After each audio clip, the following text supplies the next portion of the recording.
Important to bring this family together to talk about some important issues that are facing several farmers and their families.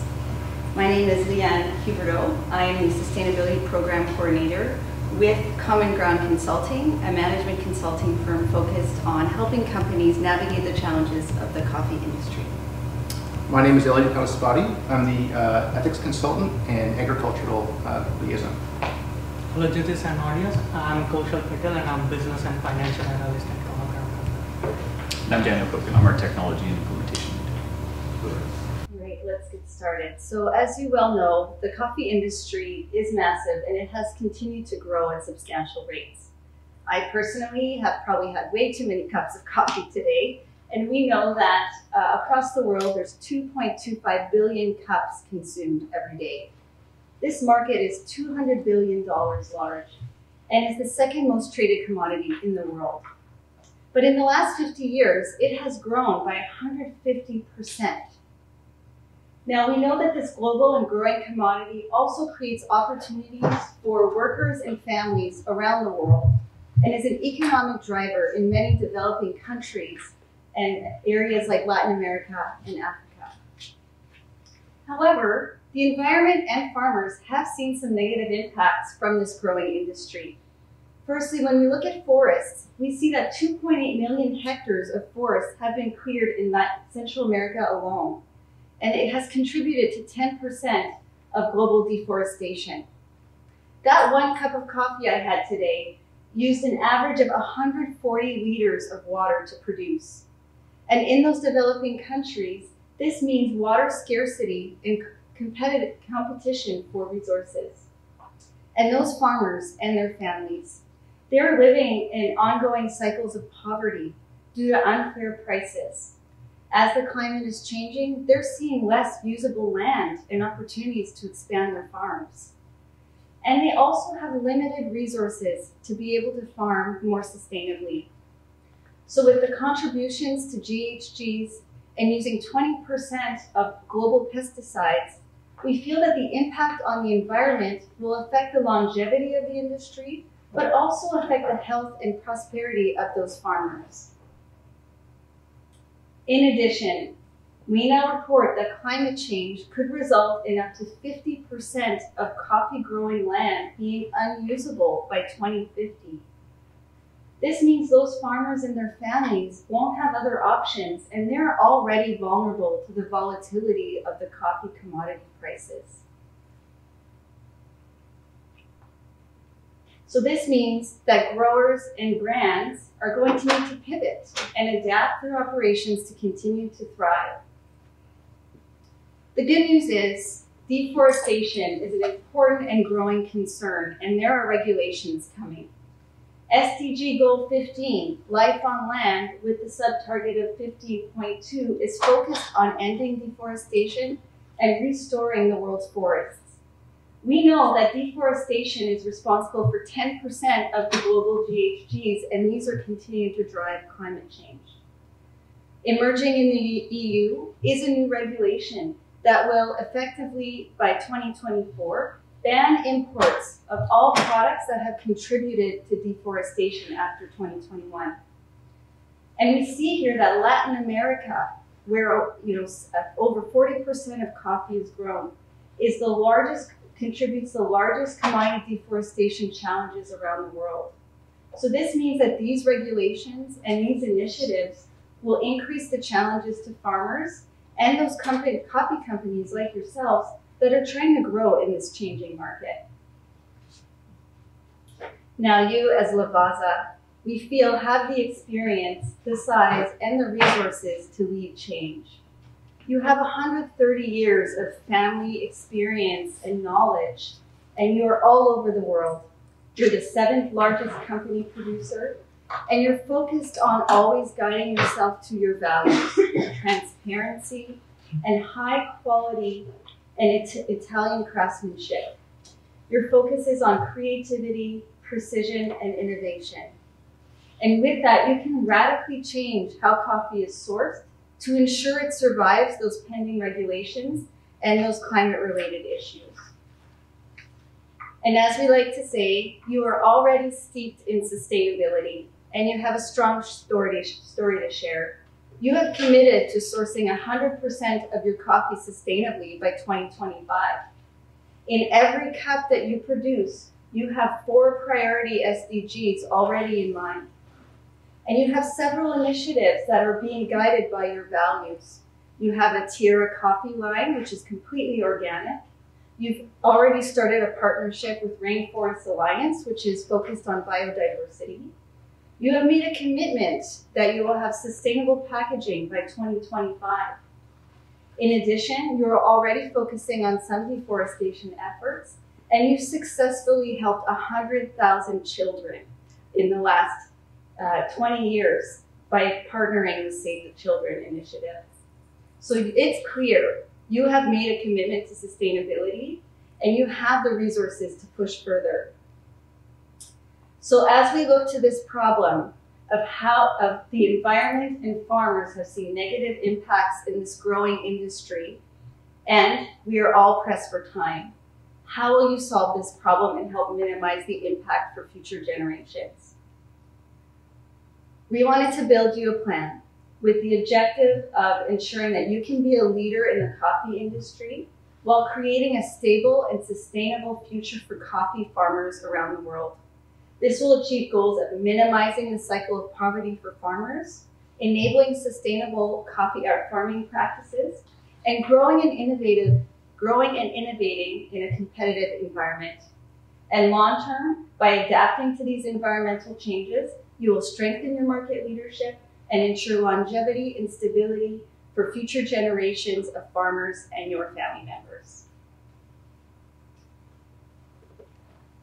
So given these challenges and your sustainability efforts, I want to take you through some of the ethical dimensions of this problem. So human rights issue number 25. We all have a right to an adequate standard of living.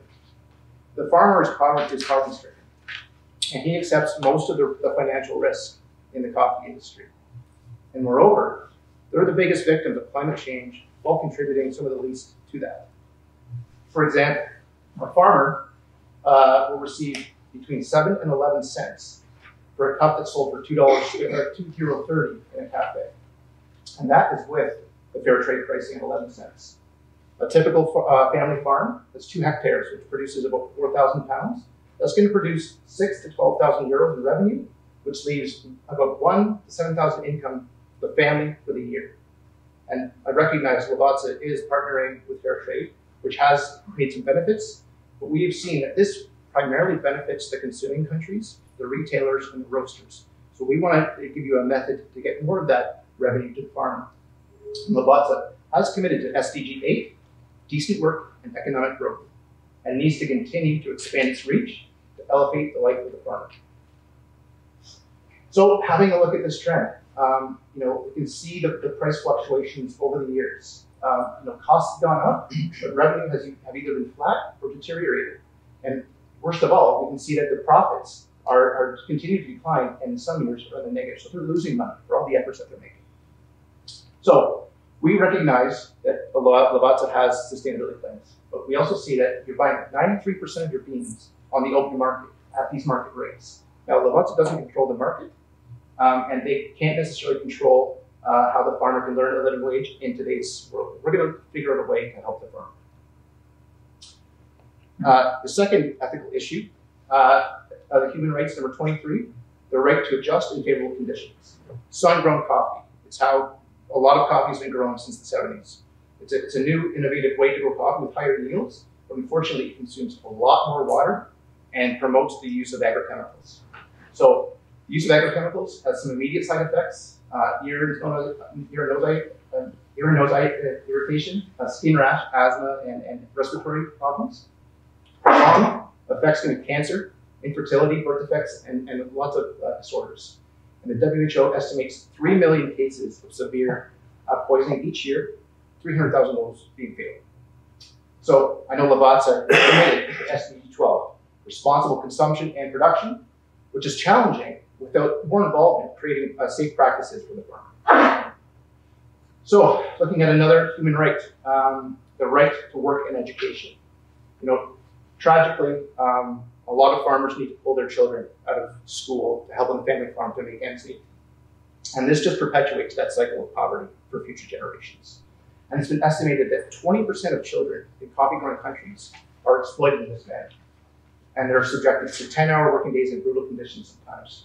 And that can have lasting effects on their well-being, with heavy loads creating permanent damage to their muscles and their bones, poisoning from wild animals and venomous snakes in the countries that they're producing in.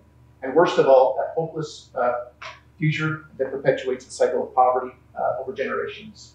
And Lavazza has sourced beans from these countries that exploit child labor, Brazil, Honduras, but they do have that Save the Children program.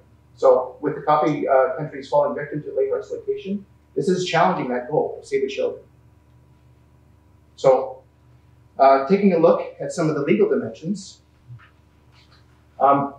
everywhere that produces coffee has environmental and labor laws. And everywhere that Lavazza produces and operates also has these labor laws, from forest protection, chemical use, and water management. And labor laws exist as well. There's typical working days of a maximum of 48 hours, safe handling of chemicals, PPE, and a minimum working age. So this needs to be considered. Unfortunately, these laws are very rarely enforced. Over the spectrum, there's clear cases of these violations, from deforestation, exposure to chemicals without PPE, and then the child labor. So the laws are not working the way they are at the source. So Lavazza can impact these norms with their influential presence, principles, and practices. When a big company wanting to make big change, this is a big opportunity. Just some major court cases going on for perspective. There is a court case right now with a casino group. They are being sued for deforestation for their sourcing of beef, and that's a French company. Bayer, a well-known case. They're being sued for all the cancer that the Roundup has caused in the world. And Nespresso, I mean, this is an issue that's been going on for over 20 years. They're consistently getting investigative reports, and they're failing the court of public opinion because of their use of child labor. So recent legal disputes show growing scrutiny, and Lavazza should be diligent and proactive in their ongoing sustainability efforts. Thank you so much, Alex. Now I'd like to travel through business and financial dimension of this particular issue. So you are one of the major players in the coffee industry. Your company generated whopping $2.3 billion worth of revenue in year 2021. You have inclination towards sustainability goals. That's why you invested in R&D for sustainable packaging and low waste generating processes. You also donated to Lavazza Foundation just to ensure all the social and ethical goals of your company is completed. But if you see the contribution in terms of percentage, it is just 1% of your total revenue. My question to you is it enough for you? Just because of COVID-19 crisis, your focus got shifted from sustainability goals. Your goal was to be 100% sustainable coffee brand by year 2020-25. But currently only 7% of your coffee comes from direct contract with farmers. And out of 21 Lavazza subsidiaries, only one subsidiary has 100% fair trade certification. Your company has done amazing job in previous years. Your revenue grows year over year. But if you see the farmers' proportion, it is getting depleted year over year. So one of the major reason is unequal profit distribution among the different stakeholders in the whole supply chain. Even if you're buying coffee at the market rate, the farmer is not getting sufficient proportion of the profit because the exporter is enjoying the majority of the proportion of the profit in the whole supply chain. The legal implication can create some financial cost to the company. So we have some case studies for that. The GTGO and 8 other companies, including your firm, got accused for illegal retail coffee price fixing in Germany in year 2016. And for that particular legal case, the companies ended up paying $35.9 million worth of fine as financial impact. There are a few more other cases that have the same impact in terms of financials. So legal cases affecting large player will surpass existing budgets and could cripple their operations as well. You also have to be mindful of the upcoming laws and regulations. You want to support deforestation-free supply chain. According to this rule, whatever company want to sell products into European countries, they have to source they have to trace their product to the source of the generation. So for this particular, as per this particular regulation, you have to make sure that wherever your product is coming from, it is not coming from the deforested land, and it is in accordance with the legal compliance of that producing country. Why this law is very essential to you? Because 80% of your revenue is currently generating from European countries, and you need direct control and visibility of coffee source just to maintain and retain this market share. There are few ethical issues which has a huge impact on the business. From the Nestle case, which was related to child labor in Ivory Coast in year 2000. So they lost majority of their consumer loyalty, and they also paid $10 million worth of fine just to came out of that particular situation. Nestle put lots of effort and time to regain that consumer loyalty.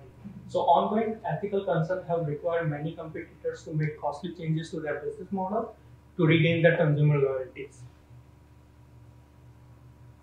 Consumer market demand is also shifting with the time. Nowadays, millennials and Gen Z want transparency in the whole business supply chain model. So, and their selection set also changes with the ethical decisions made by the companies. Nowadays, 40% of the millennials and Gen Z prefer sustainable coffee, and they are ready to pay extra amount of money just to get a higher quality products. You will face more competition in this particular market because 48% of the new coffee brands position at least with one sustainability claim. A bigger player like Nestle and Starbucks will move their 100% coffee sourcing from sustainable and ethically sourced locations. And sustainable coffee market is growing at double pace than the general regular coffee market is growing. If Lavazza couldn't do anything to address those issues, it could lose up to 4.3% of their total revenue as consumers shift to other brands. So how do we ensure that Lavazza has a sustainable future in the face of this changing environment? We put together a two-part plan.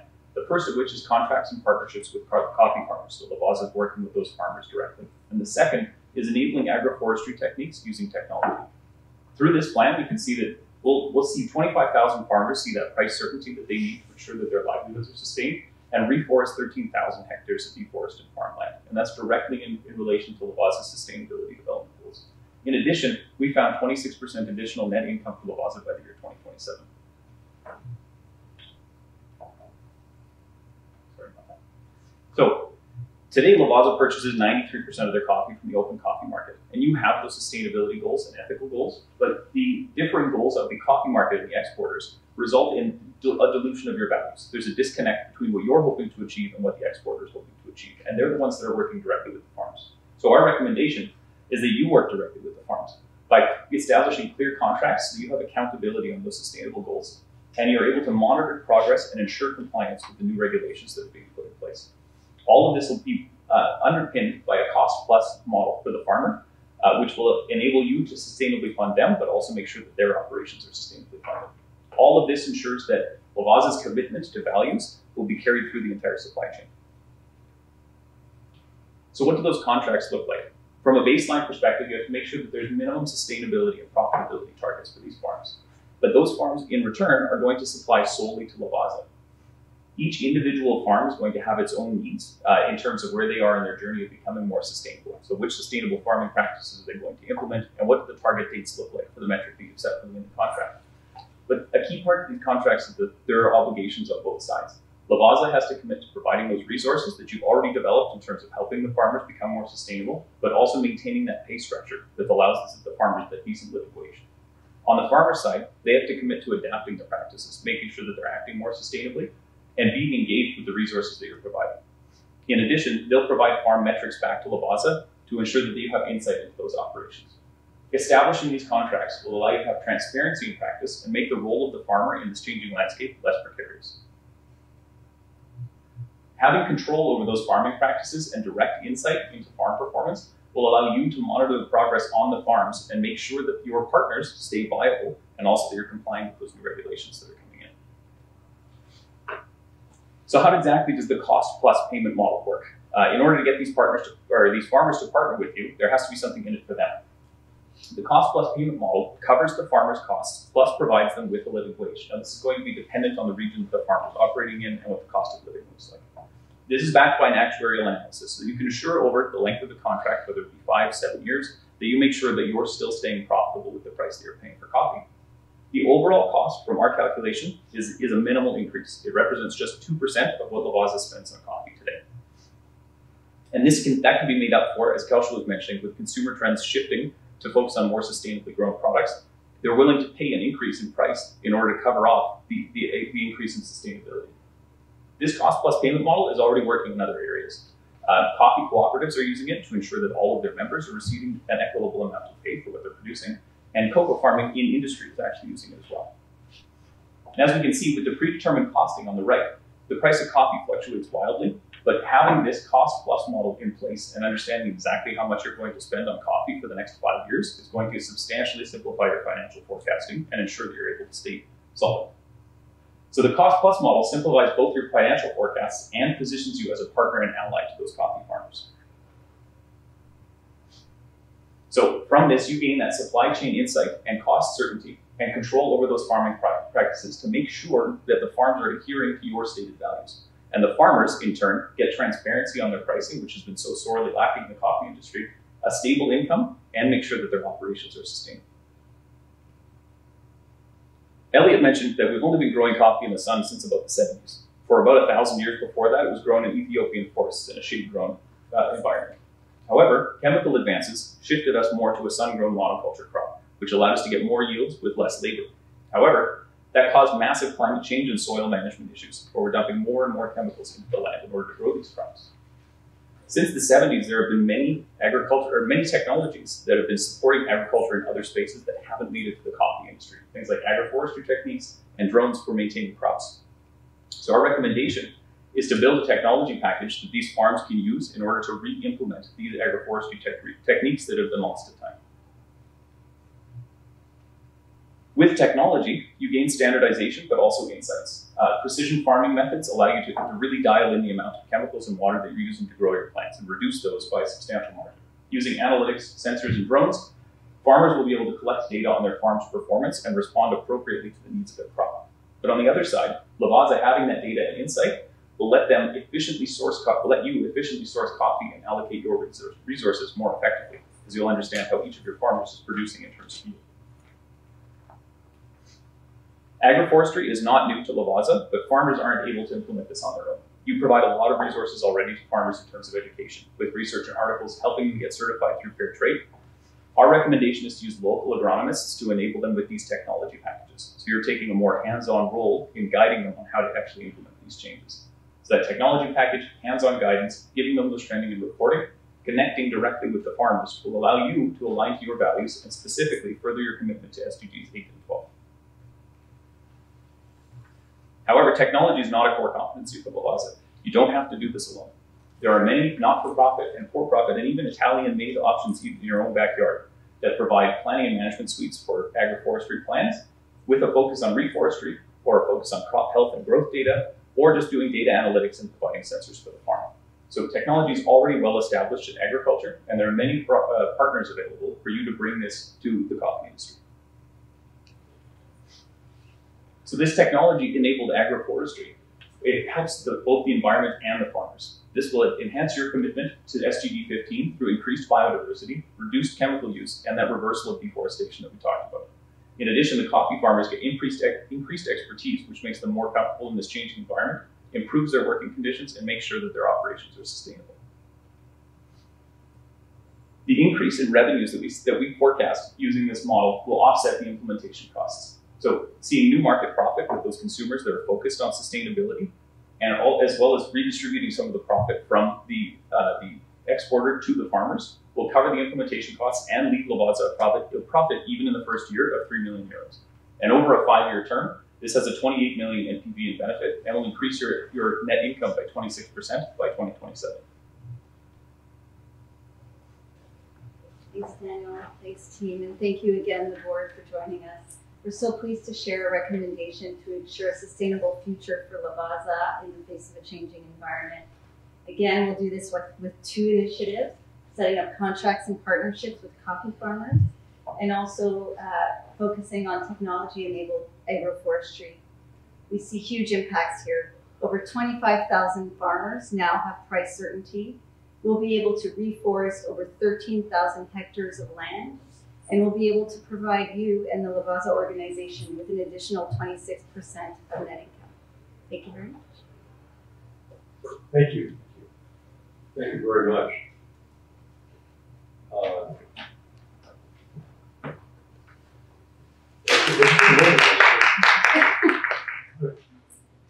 As we look at this, these recommendations you're making, my question is on the removal of the middle person, the current model we have, going directly to farmers. How much of a gap is there between farmers' knowledge of what they're going to be taking on versus where they are today?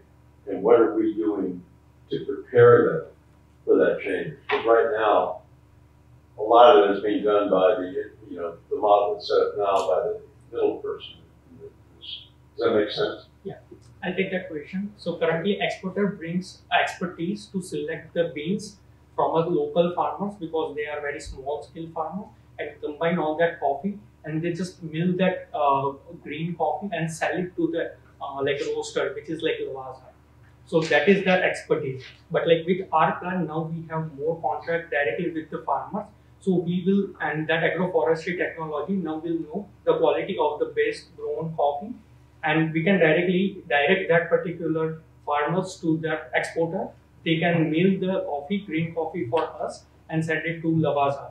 So now we have reduced their efforts, and we will also provide them that amount and consistency. Like now you will know in advance how many farmers are able to generate in nearby area, so they don't have to go door to door to find the good and best quality product. That's why like we are like removing 3% of their profit share, not completely eliminating that, and moving that 3% of their profit share to the farmers, so that like now farmers can also enjoy equal proportion of the profit. So both the parties are having now 5% of their profit share in the food supply.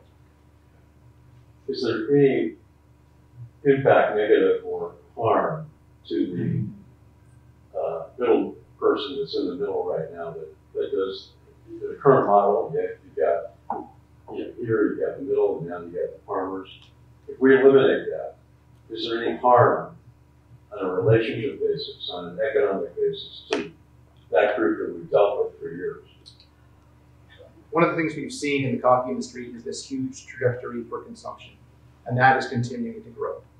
So there is a growing market here, and the exporters are only going to see a small portion of us taking that. But as this commodity grows and grows, there's still going to be a huge need for those exporters. We're carving out our niche for this, and we're creating that sustainable relationships with the farmers. But it's a huge industry, and it's only growing, and it's growing exponentially. Norma, we'll start down this way. Thank you for your presentation today to us. So you presented a solution that has two parts to it. And at the end, it was pretty clear we have to do both parts of them to succeed. Now we have only some time and some financial limitations. If we had to choose one of these, which one would make the most impact? And then the other one would do later on. The place to start is definitely the contracts and partnerships with the individual farms. So the technology package is not going to provide any use if you don't have that direct connection with the farm. As we pointed out, there's already regulations in place that are trying to make the farmer's operation more sustainable. They don't have the capacity today with the current cost structure to look outside the day-to-day, to look beyond how they can transform their operations to be more sustainable. So building that sustainability package comes after we've built those contracts and partnerships. And do a lot of these farmers only supply to us 100% right now, or are they sourcing to other companies? Would you say that the majority just partnered with us? So today, the farmers are selling their coffee on the open market. They sell to exporters into the market, and then that gets sourced out to coffee distributors. So the recommendation here is to shift that to instead sole source with the farmers by providing them that cost plus model. Okay. So just last question from me. What do you foresee are some areas of concern with these two solutions that we have to implement, right? So it sounds like it's a great solution. I'm just wondering if we have the current staff in place, if we have to invest a lot of money to make it happen. What are some of those? Sure. So we did identify 3 risks that span both both solutions. So we do recognize that going into these farming communities as a large corporate entity could be challenging, and so we want to be mindful that some of them may be hesitant to want to sign contracts with us. And so, we are wanting to partner, obviously, with local community organizations. We have found some, for example, in Colombia, who act as associations and on-the-ground sort of representation for large organizations. But additionally, we also feel that we can work with each farmer to look at the financial element of it. We have said, I think, quite clearly that the pricing and their cost of living and their ability to earn a living wage is, their primary concern for themselves and their families. And so there's always a financial element there. Additionally, we would want to hire as many local resources as possible. So you had mentioned, concerns around the harm around the exporter losing some employment. Well, we also see an opportunity, obviously, to hire local agronomists, for example. And so we would want to be looking at where do we find these individuals and potentially looking at colleges and universities and really making sure we're leveraging local talent. And finally, there's always a concern in the consumer market that the brand story isn't coming through enough. We know greenwashing can be a concern, and it's always challenging to know if the consumer is going to really understand the full story that we're sharing here. And so we have a lot of details on our marketing that we can share as well, but we do feel that we can also look at partnerships with other local organizations that share those same values so that they can continue to promote the work that we're doing. Thank you. Thank you.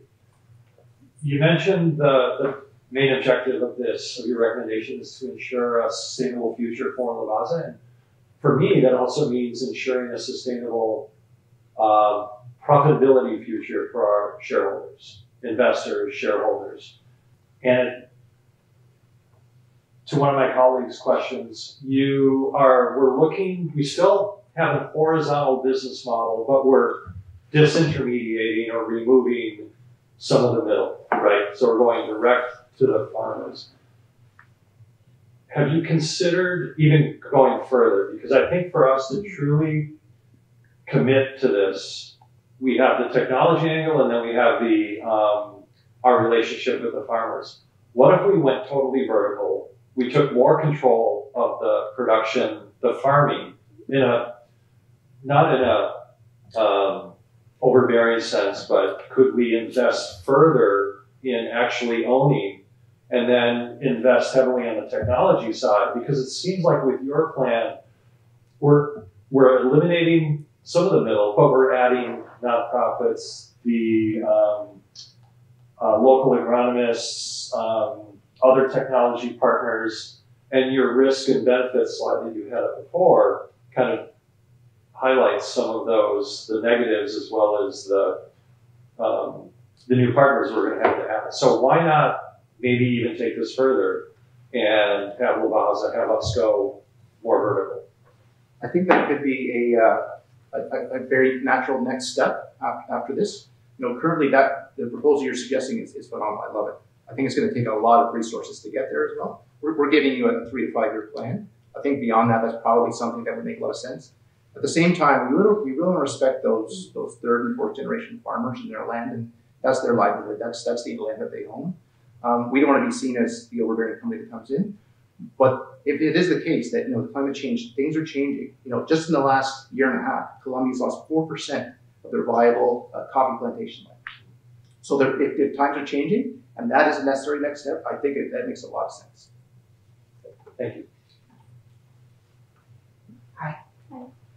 Well, my question is, looking at the declining profits, have you looked at how many contracts that we need with the number of farmers to sustain the profitability over a period of time? Okay, so I'll take that question. So we thought of phase-wise implementation plan instead of going all in. So we'll try to target up to 6 to 8% of your current coffee that is you are selling to the open market. And for that, a cost plus model will cost us around 7.35 million euros just to provide them that extra cost and doing that contract. And the overall implementation plan is around 12.21 million euros. But after doing this much particular investment, you can generate a revenue up to 15 million euros in the first year. That is like generating 3 million additional revenue than your existing business model as well. So it is like win-win situation for all the stakeholders. Your company is also making money out of it because now you have a better quality product, and you can provide more stake to the farmers as well. And my next question is, how do we, the model, help to increase the number of farmers that have the fair trade certification? So, like in that phase-wise implementation plan, because the first year will be like hard to explain farmers like how the whole contract system works and everything. So, in first year we are targeting only 8% of the farmers. As the year proceed ahead, then we'll target more number of the farmers and we'll try to include more number of farmers, not only in one particular country, but like all the sourcing country which we are targeting, like Colombia, Brazil, and then eventually grow that particular increased coffee price for the farmers and trying to cover more proportion of your total sales as direct contract with the farmer. I think fair trade is very noble and it's a good practice. Our proposal goes a step further than fair trade. What we found is even with fair trade, the people that are benefiting from that are the people in the consuming countries, the roasters, the cafes, the retailers. The farmer, the numbers that I showed you, a lot of those were with fair trade pricing. That's 7 cents a cup is the market price, 11 cents is the fair trade price. We propose that the farmer would still be living in poverty with those fair trade prices. We feel like this is a superior model to fair trade, but having that certification would be an easy, logical step with this, but we're taking it 2 or 3 steps further than that. Thank you. Comment. Go ahead. I'm sorry. Yes. I'm one of the judges, so sorry, walking in a little bit late. But question for you, I think it's slide 33. Great presentation overall. Maybe talk a little bit about these partnerships here that you have. You have the not-for-profits, the for-profit. Maybe just their background a little bit so Lavazza can kind of get an idea as to what it would cost to work with a not-for-profit or for-profit. Yeah, absolutely. So the not-for-profit space, they're actually entirely, like their focus is on the reforestry efforts. And so their commitment is that if you can prove that you're going to be able to reforest a certain percentage of land or a certain amount of land in an area, they will work with you pro bono in order to do that to support the farmers. Now, on the not-for-profit side, that doesn't do anything for improving crop yield or improving crop quality. They're not doing the drone maintenance for crop health and growth data. For a partnership with Precision Hawk or Centera, we've estimated that it would cost about €300 per year per farm in order to run that operation. So between the technology that's installed on the farm, that's the soil sensors and the sunlight sensors and the used to do the monitoring, as well as the technology package that the local agronomist uses as they go over and do the drone flyovers to check on the health of the crops, that total coverage on full is $300 per farm and €350 per year for the agronomist. And so we're looking at 50 agronomists for the first 5 years of the plan because each of them can cover about 200 hectares of land. Only suggestion, you may want to put some numbers on the slides just to make it easier. My professor just would dang us for that when we would have numbers on the slides. Can you describe what the investment is in order to achieve this over 3 to 5 years?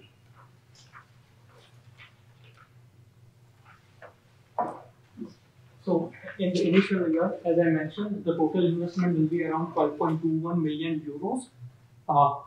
In that, like we have covered both the part. One is like agroforestry, and the second part is the contract to the farmer, in which we'll also take care about the R&D for environmental improvements and providing safety equipment to the farmers, few monitoring related costs, and agronomist salary.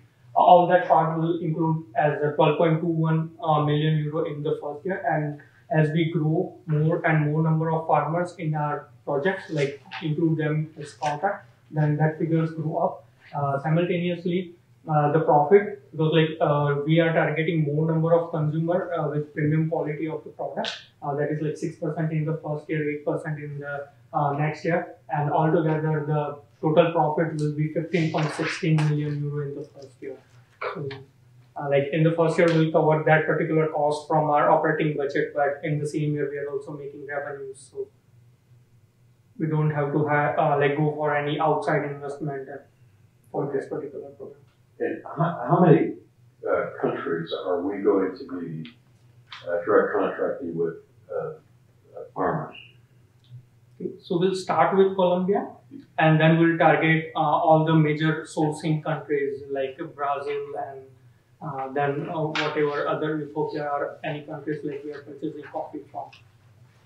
And there are no obstacles in any of those countries to do direct contract with farmers? From a legal perspective, Lavazza, you're already sourcing 7% of your coffee in Colombia and Brazil from direct contracts with farmers. Those contracts still take on the typical, like the normal market price sort of model where you pay for the amount of yield that they're producing. So the big shift here is in the type of payment that the farmers receive. It's expanding the number of contracts that you have, but also restructuring the payments so that rather than prioritizing yield on the farm, you're prioritizing the methods that the farmer is using to make sure that they're sustainable and ethical. What about the stability of those countries from a political stabilization standpoint? Any risk to us at all? Yeah, no, I mean, I think that's always a challenge and something that we would want to be monitoring. As we've shared, we do operate in all of those countries today successfully. And so, we do envision that you would want to continue to work directly with those farmers and ensure that you're monitoring, of course, the environment and those potential challenges. The good news about this proposal is it really is designed to be region agnostic. Currently, the company is facing that commodity base. Whatever the political instability you are talking about, it affects the whole coffee market. Correct? Like if a country is facing political instability, that will go up the commodity prices. We'll check all that like political situations and scenarios before going towards the contract, and that's why like we are not like putting all the eggs in one single particular basket. That's why like we are doing contracts with all different countries. Currently, the company is doing hedging to avoid that sudden increase in the price, and they are already making that contract. It's like a little bit different shift from that particular hedging strategy to this contract strategy. As a board, you're asking us to implement a new model, which has benefits clearly there. What is the biggest risk that we should be concerned about as a board? I would say the biggest risk is not business. Unfortunately, climate change is upon us, and they call the Arabica bean like a Goldilocks crop. It really needs a very specific environment, a very specific terroir to grow and be that quality bean that Lavazza grows, right? So sun-grown gives you yields, gives you inferior taste, gives you inferior quality, creates all these disadvantages with chemicals, deforestation. The biggest risk we suggest would be to not do this. To not go back to the farming practices of shade grown and using the technology to kind of give it that modern spin on the way coffee's been grown for 1,000 years. Without doing that, we have this growing demand, but we have only a certain amount of arable land to grow coffee in, and that's shrinking. But we can reverse that with this policy. I would add as well, as you can see here, we did do some modeling on what if we didn't do this, right? What if we decided it just wasn't the right time? As we've said, our consumers are looking, 40% are looking for a sustainable brand. And when we did the modeling of how many millennials and Gen Zs are in the market and how many you're serving today, we see that you could lose up to 100 million in revenue because there are other companies like Starbucks, like Nestle, that are out there claiming that their coffee is much more sustainable. As Elliot touched on, the climate change concern is impactful. If there's 50% less coffee farmland by 2050, this is going to impact your ability to keep up with your demand and the way that you're having to pay for the product. And finally, we can't forget the EU regulation. And when that comes into play and they're looking for that transparency in your supply chain and they want assurance that your product is not contributing to deforestation, you could potentially lose over $1 billion in European revenues because you don't have that clarity. Something to note about this plan is that neither pillar is revolutionary from an agricultural perspective. In the coffee industry, this hasn't been tried yet. The direct cost-plus model with farmers from an industry perspective and the agroforestry techniques, but neither is new from an agricultural perspective. They're both being successfully applied by other industries and in other sectors. Judges, any other questions? Can I ask one more? Sure. Yeah. So some of us have been on this board for, over 20 years? Yeah.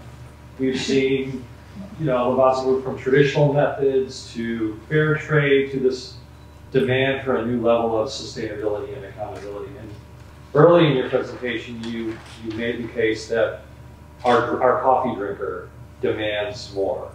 So I would question a lot of these studies that look at Gen Z and millennial sensibilities and behaviors are flawed based upon social desirability bias. Like when you ask a 24-year-old, would you pick a brand that is making the world a better place? Of course they're going to say yes. When it comes to voting with their wallet, they're just buying coffee, whether it's Starbucks or us or Dunkin' or, you name it. So my question is, our brand is strong as it is. What you're recommending is going to take a lot of work and some investment. Do we really need to do this? Because we do have a strong brand. We are making inroads with advances in our treatment of farmers. Why do we need to take this next step? Yeah, beyond the sensibilities, you need a secure supply chain. By creating these partnerships and creating sustainable practices, those farms will be around for the 5th, 6th, and 7th generation. And we want Lavazza to be around for another 130 years plus. By securing these relationships with these farmers and creating these contracts, we're ensuring that they have a future, as does Lavazza.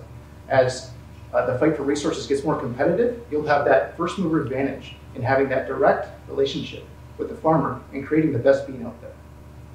Because then from the coffee farmer's perspective, it's no longer that they're selling coffee to the market. They're working with Lavazza to make sure that they can produce that high quality crop. And we've seen in the past, you mentioned Starbucks, Dunkin' Donuts. Starbucks actually pays twice the market rate for their coffee to coffee farmers, but through traditional market means. They don't have those direct contracts, they just pay a premium for it. And consumers are willing to absorb that cost because, as you can tell, Starbucks coffee costs a lot more than the Dunkin' Donuts. Any other questions? Well, thank you very much. That was an excellent presentation. We can step out of our roles now, take a deep breath.